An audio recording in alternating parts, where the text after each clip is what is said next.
નમસ્કાર ખેડૂત મિત્રો, મારી યુટ્યુબ ચેનલમાં આપનું સ્વાગત છે। સરકારશ્રી દ્વારા ખેડૂતો માટે સબસિડી ઉપર સાધન ખરીદવા માટે આ ખેડૂત પોર્ટલ ઉપર અરજી મંગાવવામાં આવી રહી છે। તો આ અલગ અલગ ઘટકોમાંના આપણે એક ઘટક પંપ દવા છાંટવાના પંપની વાત કરીશું। આ દવા છાંટવાના પંપ ઉપર ખેડૂત મિત્રોને રૂપિયા 3000થી લઈ અને 10000 સુધીની આર્થિક સહાય આપવામાં આવશે। તો કોને કેટલી સહાય મળશે, કયા કયા ડોક્યુમેન્ટની જરૂર પડશે અને આ સહાય મેળવવા માટે શું શરતો અને નિયમો છે તેની સંપૂર્ણ જાણકારી આ વિડીયોમાં જોવાના છીએ। તો આ વિડીયો પૂરેપૂરો જોવા વિનંતી। અને જો તમે અમારી યુટ્યુબ ચેનલમાં નવા હોય તો અમારી યુટ્યુબ ચેનલને સબસ્ક્રાઈબ કરવા વિનંતી, જેથી અવનવી યોજના વિશેની અપડેટ તમને મળતી રહે। તો સૌપ્રથમ આપણે જોઈએ કે પાક રક્ષક સાધનો, પાવર સંચાલિત સાધનો, જે બેટરી સંચાલિત પંપ છે તેના સબસિડી વિશે વાત કરીએ। તો કોને કેટલી સબસિડી મળશે તેની વાત કરીએ તો સામાન્ય ખેડૂતોને માટે પાવર મશીનથી ચાલતા સાધનો પર સાધનની કિંમતના 50% અથવા તો 3000, જે બંનેમાંથી ઓછું હશે તેની સહાય મળશે। આ સહાય તમને ખાતર દીઠ વધુમાં વધુ 1 નંગ માટે મળશે। એટલે કે જો તમે સામાન્ય ખેડૂત હોય તો તમને ખરીદીના 50% અથવા તો 3000, જે બંનેમાંથી ઓછું હશે તે તમને સહાય મળશે અને તે તમને વધુમાં વધુ 1 પંપ ખરીદવા પર જ સહાય મળશે। જો તમે 2 પંપ ખરીદી હોય તો પણ 1 પંપની તમને સબસિડી મળશે। ત્યારબાદ હવે આપણે આગળ વાત કરીએ કે અનુસૂચિત જનજાતિના ખેડૂતો માટે પાવર મશીનથી ચાલતા સાધનો અને તેની કિંમતની 75% અથવા તો ₹4500, જે બંનેમાંથી ઓછું હશે તે તમને ખાતર દીઠ વધુમાં વધુ 1 નંગ માટે સહાય મળશે। એટલે કે જો તમે અનુસૂચિત જનજાતિના ખેડૂતો હોય તો જો તમે દવા છાંટવાનો પંપ ખરીદો તો તેની કિંમતના 75% અથવા તો 4500, જે બંનેમાંથી ઓછું હશે તેની સબસિડી મળશે।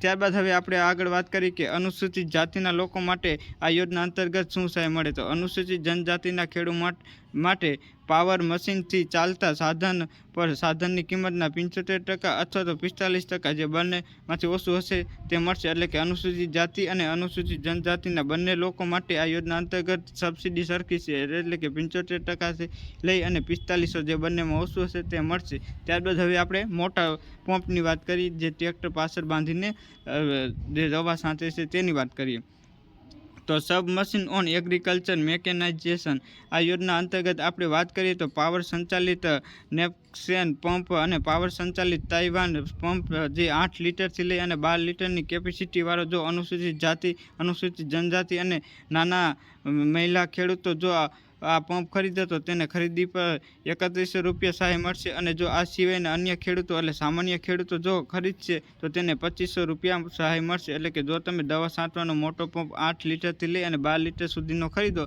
તો સામાન્ય ખેડૂતોને ₹2500ની સહાય મળશે અને નાના સીમાંત ખેડૂતો, મહિલા ખેડૂતો અને અનુસૂચિત જનજાતિના લોકોને 3100ની સહાય મળશે। ત્યારબાદ હવે આપણે 2 નંબર ઉપર વાત કરીએ કે પાવર સંચાલિત નેપસેન પંપ, પાવર સંચાલિત તાઇવાન પંપ, જે 12 લીટરથી લઈ અને 16 લીટર સુધીની કેપેસિટીનો જો તમે ખરીદો તો અનુસૂચિત જાતિ, અનુસૂચિત જનજાતિના લોકો, નાના સીમાંત અને મહિલા ખેડૂતોને ₹3800ની સહાય મળશે અને અન્ય સામાન્ય ખેડૂતોને ₹3000ની સહાય મળશે। એટલે કે જો તમે 12 લીટરથી લઈ અને 16 લીટરનો જો પંપ ખરીદો તો તમને સામાન્ય ખેડૂતોને ₹3000ની સહાય મળશે અને અનુસૂચિત જાતિ, જનજાતિ, નાના સીમાંત અને મહિલા ખેડૂતોને ₹3800ની પંપ ખરીદવા પર સહાય મળશે। ત્યારબાદ હવે આપણે વાત કરીએ કે પાવર સંચાલિત નેપકેન, પાવર સંચાલિત તાઇવાન, જે 16 લીટરથી લઈ અને વધુ કેપેસિટી ધરાવતો હોય તે અનુસૂચિત જાતિ, જનજાતિ અને નાના સીમાંત ખેડૂતોને આ યોજના અંતર્ગત 10000 સુધીની સહાય મળશે। એટલે કે જો તમે 16 લીટરથી વધુ કેપેસિટીવાળો ટાંકો ખરીદો દવા છાંટવા માટેનો તો તમને 10000ની સહાય મળશે। અને જો તમે અનુસૂચિત જાતિ, જનજાતિ, નાના સીમાંત અને મહિલા ખેડૂતમાં ન આવતા હોય અને સામાન્ય ખેડૂત હોય તો ₹8000ની સહાય મળશે। ત્યારબાદ આપણે વાત કરીએ કે NFSM, કઠોળ, ઘઉં અને ચોખા, આ યોજના અંતર્ગત તમને જો ટ્રેક્ટર માઉસિંગ સ્પ્રેની કિંમતના ₹50%ની સબસિડી મળશે અને જો તમે તેમાં 10000ની મળશે। એટલે કે આ બંનેમાંથી જે ઓછું હશે તેની તમને સહાય મળશે। ત્યારબાદ આપણે વાત કરીએ કે પાવર નેપસેન સ્પ્રે કિંમતના 50% અથવા તો 3000, જે બંનેમાં ઓછું હશે તે ખાતર દીઠ વધુમાં વધુ 1 નંગ મળશે। એટલે કે આ યોજના અંતર્ગત જો તમે પાવર નેપસેન સ્પ્રેયર ખરીદો તો ₹3000ની સહાય મળશે।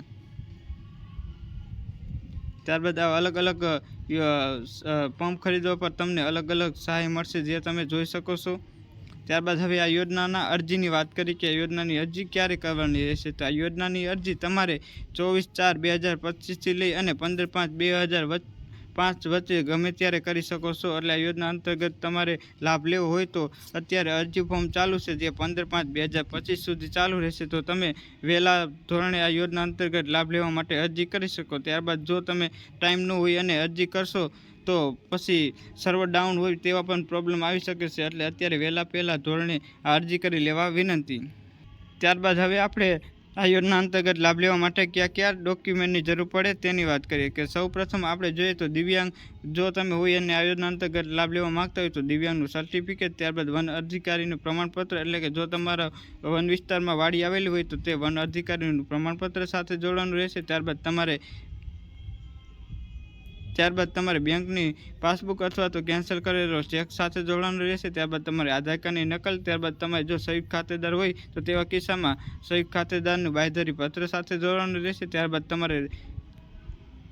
ત્યારબાદ તમારે ખરીદેલી બિલની નકલ સાથે જોડવાની રહેશે. આ સિવાય પણ તમારે જાતિનું આવું પ્રમાણપત્ર લાગતું હોય તો જાતિનું પ્રમાણપત્ર જોડવાનું રહેશે. આ સિવાય પણ અલગ જો કોઈ ડોક્યુમેન્ટની જરૂર પડશે તો તે તમને તમારા ગ્રામસેવક દ્વારા અથવા તો નજીકમાં આવેલ ખેતીવાડી વિભાગ દ્વારા જાણ કરવામાં આવશે. તો આવી રીતે તમે આ યોજના અંતર્ગત દવા છાંટવાનો પંપ ખરીદી શકો છો અને આ ખરીદી પર ₹3,000થી લઈ અને 10,000 સુધીની સબસિડી મેળવી શકો છો. હું આશા રાખું છું કે તમને મારો વિડીયો ગમ્યો હશે, અને જો તમને મારો વિડીયો ગમ્યો હોય તો મારા વિડીયોને લાઇક કરો, શેર કરો અને સબસ્ક્રાઈબ કરો. અમે અમારી યુટ્યુબ ચેનલમાં આવા અવનવા યોજના વિશેના ભાગ 1, ભાગ 2 અને ભાગ 3 બહાર પાડેલા છે, જેમાં કુલ 49 સાધનોની સબસિડી માટે કયા સાધન પર કેટલી સબસિડી મળશે, શું શરતો અને નિયમો છે, તે આવી રીતે જ સમજાવેલા છે. તો તે ત્રણેય વિડીયો મારી યુટ્યુબ ચેનલમાં જોઈ લેવા વિનંતી. અને તેની લિંક મેં ડિસ્ક્રિપ્શન બોક્સમાં આપેલી છે. તો તે ડિસ્ક્રિપ્શન બોક્સમાં તે લિંક આપેલી છે, ત્યાં જઈને તે વિડીયો જોઈ લેવા વિનંતી. હું આશા રાખું છું કે તમને મારો વિડીયો ગમ્યો હશે, અને જો તમને મારો વિડીયો ગમ્યો હોય તો મારી યુટ્યુબ ચેનલને સબસ્ક્રાઈબ કરો, જેથી આવી જ અવનવી યોજના વિશે તમને અપડેટ મળતી રહે. આભાર.